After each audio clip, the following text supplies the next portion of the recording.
Preste atenção nessas imagens. Pode rodar. Tem aí as imagens? Olha aí, ó. Veja o que aconteceu. Isso é em Icaraí, Niterói, região metropolitana do Rio de Janeiro. É de ficar sem fôlego, né?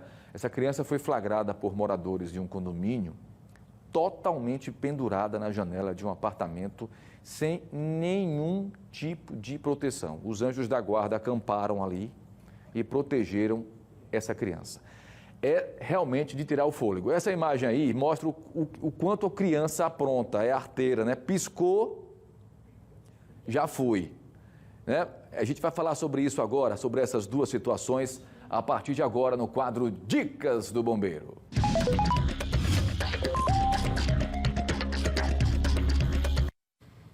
Bom, quem vai nos ajudar, né, a gente recuperar esse fôlego aí é o Sargento Jefferson, que vai conversar conosco a partir de agora.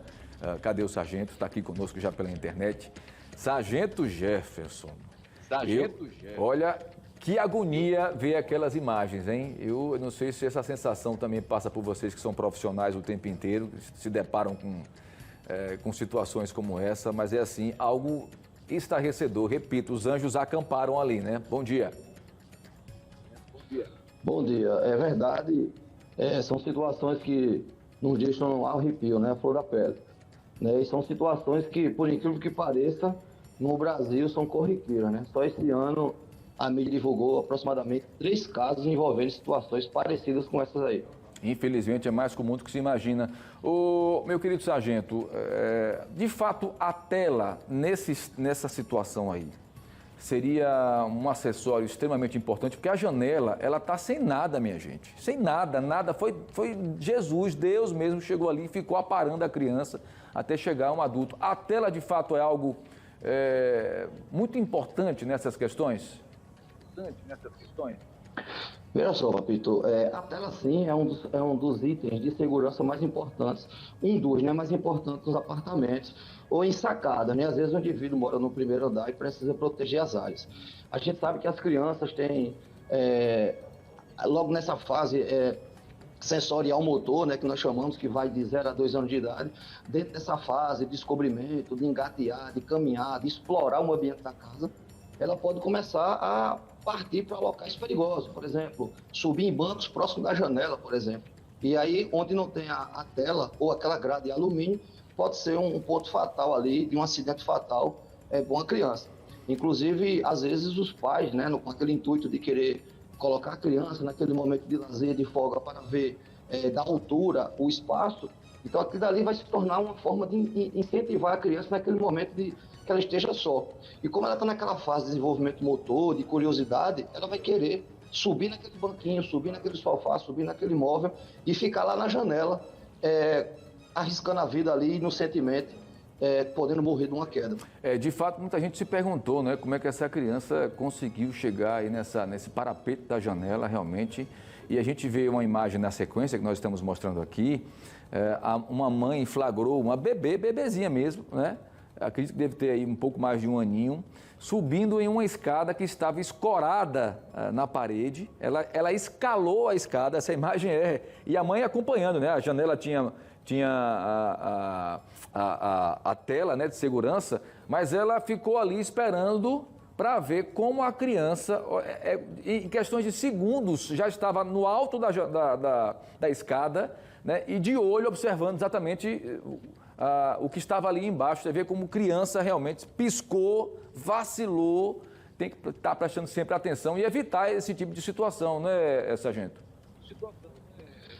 Exatamente. Às vezes nós pais, né, às vezes a gente tem o hábito de ficar testando as habilidades da criança, o desenvolvimento, que é bonito em determinadas situações, mas a gente às vezes perde a noção do perigo, né? Ou seja, pessoas que facilitam as crianças a subirem em bancos, escadas, né? Às vezes deixar manusear equipamentos, né? Por exemplo, às vezes um indivíduo está ali abrindo aquela gavetinha que nós temos lá no fundo do armário, aquela última gaveta que nós sempre temos em casa, tesoura, chave de fenda. Então, às vezes, só a criança observar que o pai pega aquela chave de fenda, que pega aquela tesoura para fazer determinado tipo de serviço, ela vai querer imitar.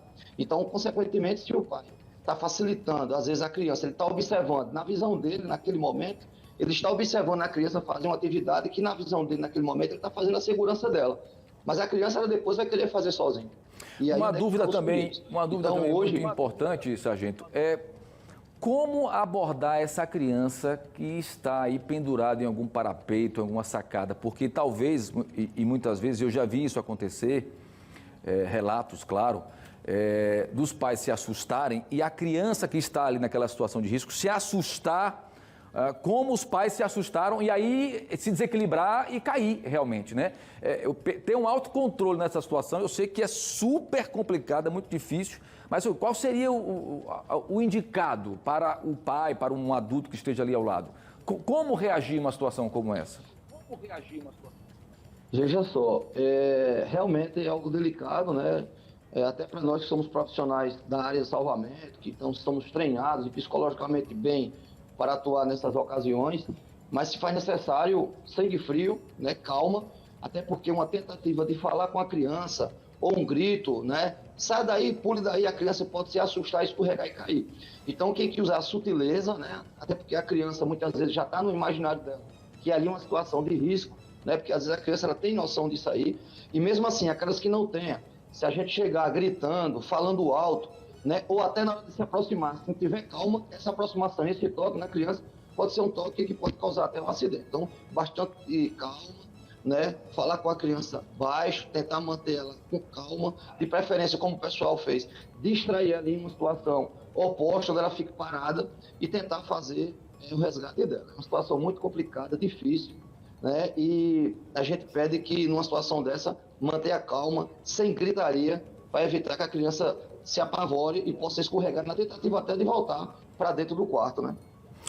Olha, só de ver essas imagens, eu estou aqui arrepiado, que a cena, de imaginar uma cena dessa é algo inacreditável. Bom, não há necessidade, né, sargento? 193, o Corpo de Bombeiros está sempre à disposição para ajudar a população, né? É isso aí, Papito. 193, o Bombeiro está à disposição da sociedade alagoana 24 horas por dia e 7 dias por semana, né?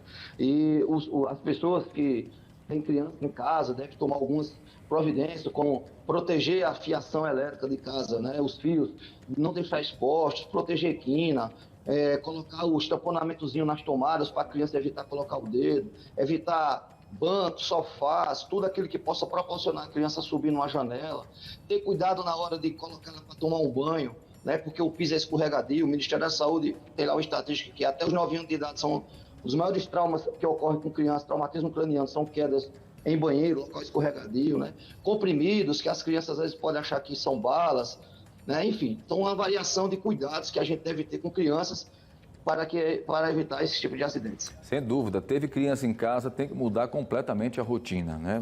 Não dá para... Tudo tem que funcionar em função dessa criança, é isso mesmo, tem que ser assim. Sargento, muito obrigado, viu? Transmita mais uma vez aí a todos da corporação o nosso agradecimento nessa grande parceria que se formou aqui entre o Balanço Geral e o Corpo de Bombeiros. Dizer que nós estamos muito felizes e que em 2022, com certeza, nós vamos fortalecer ainda mais essa relação. Obrigado, viu? Com certeza. Obrigado, estamos à disposição. Grande abraço.